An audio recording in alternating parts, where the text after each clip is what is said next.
Microsoft Graph Permissions contains scopes, and these scopes control the access that your app has to specific resources, such as users, email, and files.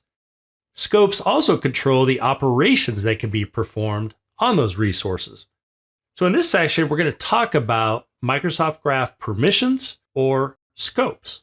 The following example pattern defines a permission for a Microsoft Graph operation for a resource.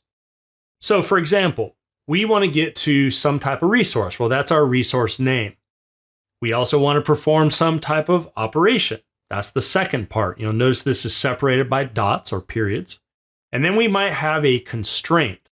It's important to note that if no constraint is specified, then the app is limited to performing operations on the resources owned by the signed-in user. Well, that's the general pattern. Here's what that looks like. User.read.all.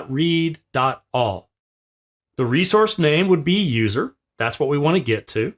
We want to be able to read it. That's our operation.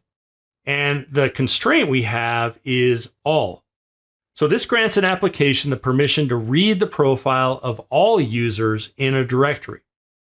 Now, to read the profile of a signed-in user, the permission required is user.read.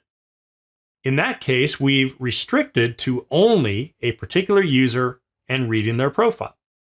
So by defining these permissions, we can now use an access token to make a call out to Microsoft Graph, call to the resource, and then perform that operation given the constraints that we've defined.